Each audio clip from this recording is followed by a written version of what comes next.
Caras amigas e caros amigos, começo por agradecer aos oradores que me antecederam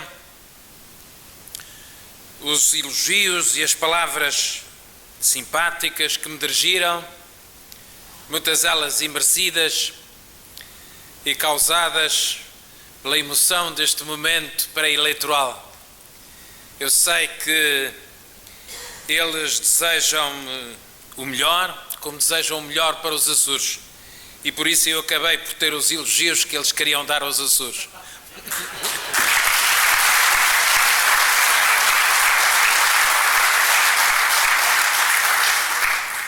Saúdo desde logo o nosso Presidente de Câmara, Carlos Ávila, um amigo de há muitos anos, com o qual travei muitas lutas em comum, algumas delas em momentos difíceis, angustiosos, mas que nos momentos mais tensos, como na resolução dos problemas que se sucederam, fomos sempre capazes de, trabalhando em comum, fazer o melhor pela povoação, que é a mesma coisa do que fazer o melhor pelos Açores. Eu estou muito orgulhoso do trabalho que ele desenvolveu em diversas ocasiões, por diversos momentos e em diversas fases críticas neste Conselho da Povoação. E se hoje este Conselho tem também uma imagem diferente, progressiva, que se modernizou e que dá outras oportunidades, isso deve-se muito à sua gestão inteligente, esclarecida e corajosa à frente do município da Povoação. Os meus parabéns.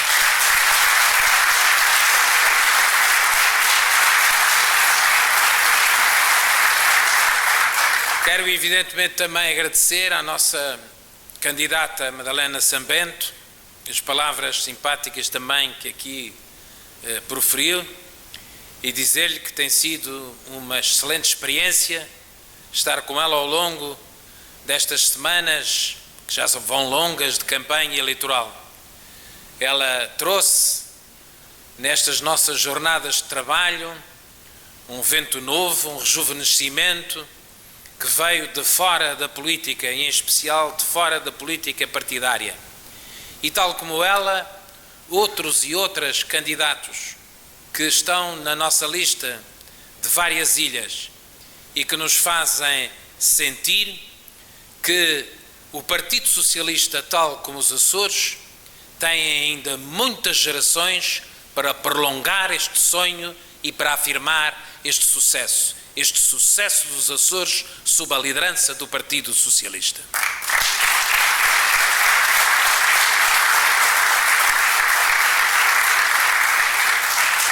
E como símbolo maior exatamente desse sucesso, dessa capacidade de renovação, dessa capacidade de darmos um salto em frente com novas lideranças, com um novo esclarecimento, com uma nova pujança, com uma nova energia e com novas competências, temos aqui justamente aquele que hoje é o líder do nosso partido e o presidente do nosso governo, Vasco Cordeiro, um motivo de orgulho para mim e para todos os açorianos.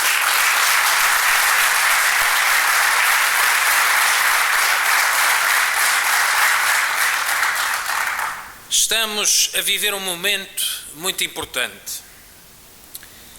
Há 4 razões que dominam este tempo pré-eleitoral e este tempo que nos convoca para uma decisão. Desde logo, razões para os Açores, porque em muito dependemos do bom ou do mau governo nacional. Razões para o conjunto do país, quando também somos nós parte integrante desse país, onde infelizmente se agravam, apesar dos impostos, dos cortes que foram feitos ao rendimento das famílias, às possibilidades das empresas, o que agora se diriam ser bons resultados. Afinal, com tantos sacrifícios, o resultado foi o agravamento da dívida de 90% para 130% do PIB, o agravamento do déficit, que se confirma agora que será superior àquele que estava previsto, com ou sem o logro da não venda do novo banco, apesar da Ministra das Finanças ter dado instruções para que se aldrabasse os valores que contavam para o déficit, segundo o e-mail que ainda hoje está a sair numa estação de televisão, e um período em que o investimento público e privado sussurrou e em que, imagine-se, o crescimento da economia, que era a grande promessa em resultado destes cortes e desta austeridade, acabou por ser, como se viu no último trimestre, metade do crescimento de Espanha e, imagine-se, abaixo do crescimento do país em pior situação económica da Europa, a Grécia. Uma terceira razão, que é simultaneamente um momento importante, porque escolhemos ou quem, como o PSD, dá sempre razão nos Açores ao Governo Central, ou quem, como nós, queira sempre dar razão aos Açores. É verdade. Eles dão sempre razão ao Governo Central. E eu tenho este problema. Quero dar sempre razão aos Açores.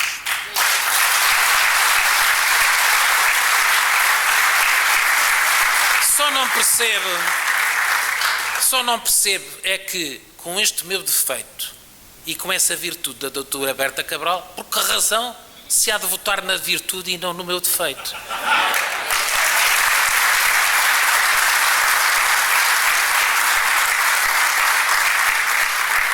É que o meu defeito é apenas o de ser mais açoriano do que açoriano se pode ser.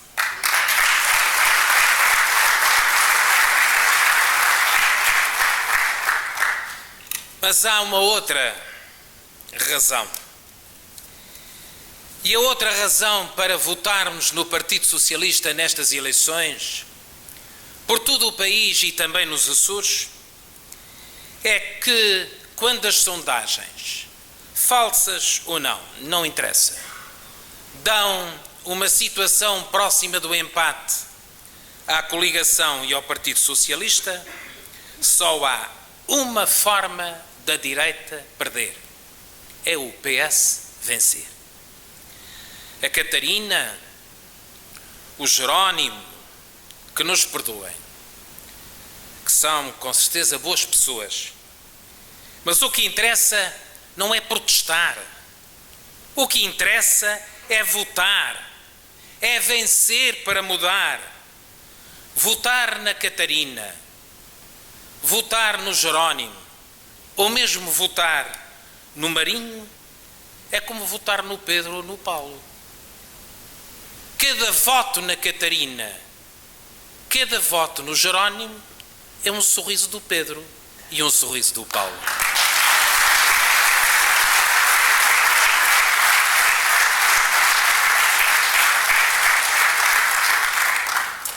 Com este empate, votar num partido pequeno é como falhar um penalti no último minuto de jogo.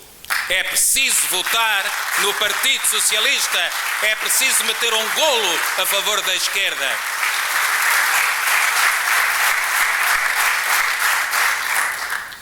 Cada voto, pois, num pequeno partido é um voto perdido. Mas falemos dos Açores. Todos conhecem o meu compromisso com os Açores e sabem que dele nunca me desviei e que esse compromisso nunca trocarei. Tivemos um mau primeiro-ministro para nós. Vamos ter um bom primeiro-ministro para nós.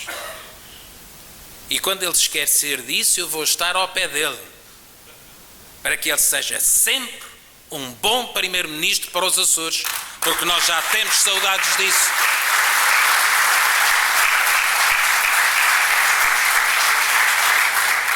e vou representar os Açores com energia e com firmeza, seja na revisão da Constituição, se houver, seja na revisão do Estatuto Político-Administrativo, carregando as competências e clarificando as nossas funções na região, seja na revisão da Lei das Finanças Regionais, defendendo a justiça nas transferências financeiras para os Açores e a sua previsibilidade, seja na defesa dos nossos direitos de açorianos no Serviço Nacional de Saúde, onde temos que deixar de ser tratados como se fôssemos estrangeiros, seja no investimento necessário que incumbe ao Estado fazer, na RTP, na RDP, na Universidade dos Açores, nos serviços do Estado em geral, nas Forças Armadas, na Polícia Marítima, na PSP, nos serviços de estrangeiros e fronteiras.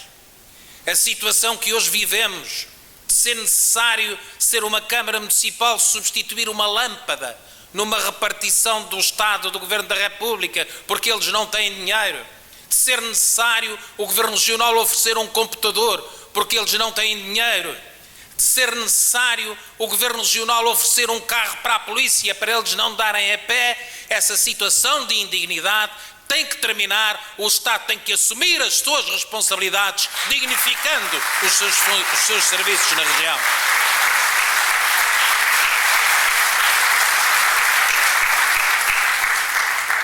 E o meu compromisso será o de assegurar também que nas funções externas do Estado sejam valorizadas as nossas regiões autónomas, seja na dimensão da atração do investimento externo, seja na facilitação de exportações dos nossos produtos, seja na valorização da região como parceiro, na cooperação externa e nas negociações internacionais, seja apoiando a nossa região no quadro da União Europeia ou de outras negociações que sejam do seu interesse, seja na dimensão essencial da defesa das nossas produções tradicionais, como as advenientes da agricultura e agora em particular da produção do leite, seja em áreas emergentes, como se trata das questões que têm a ver com a economia do mar, defendendo os nossos recursos e acabando com a situação inconcebível que estamos a viver, que é do Governo da República,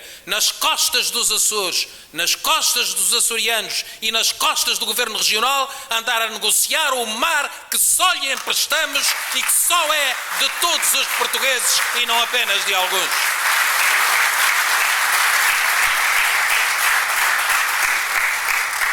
E precisamos, na República, de um governo parceiro e não de um governo concorrente, de um governo amigo e não de um governo enciumado e adversário.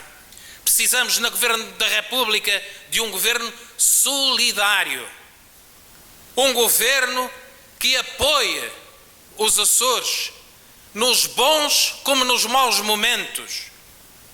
E isso, infelizmente, tem-nos faltado muito nestes últimos 4 anos. Eu tenho dito, e acho que é verdade, governar os Açores, trabalhar nos Açores, fazer uma empresa nos Açores, tendo ao mesmo tempo este Governo da República, é como subir a montanha do Pico com um saco pesado de areia às costas.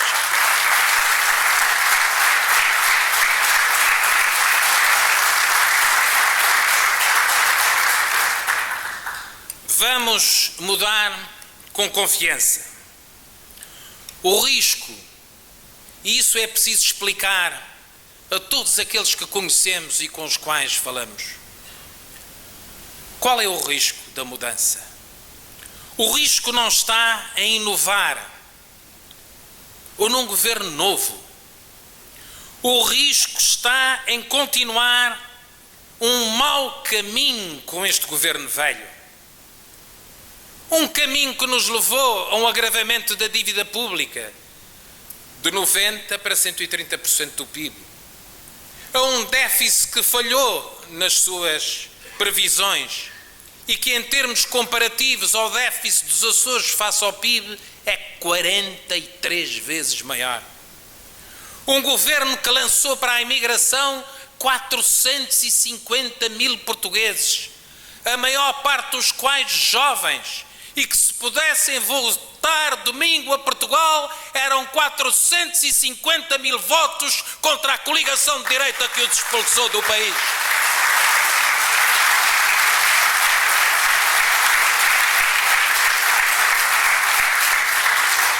Um governo que colocou o PIB, que é o valor da riqueza nacional, nos valores de há 15 anos atrás, cujo crescimento económico, como vimos, é inferior ao da Espanha e da Grécia.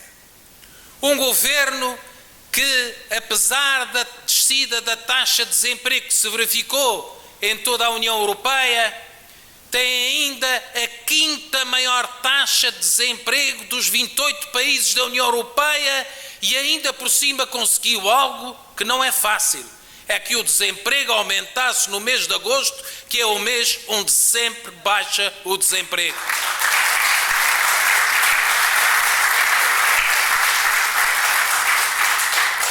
Um governo que destruiu as classes médias, que as afogou nas despesas de acesso à justiça, nas despesas de acesso à saúde, nas despesas de acesso à própria escolaridade obrigatória.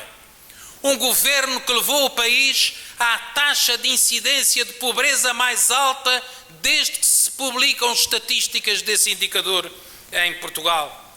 Um governo que deixou 30% das crianças portuguesas abaixo do limiar da pobreza, que retirou o rendimento social de inserção que abrangia 40% de crianças, que deixou os idosos em perigo e que, além de ter diminuído as pensões e as reformas dos idosos e mais não ter feito por causa do Tribunal Constitucional, agora ameaça diminuir todos os anos 600 milhões de euros em pensões e reformas dos nossos idosos.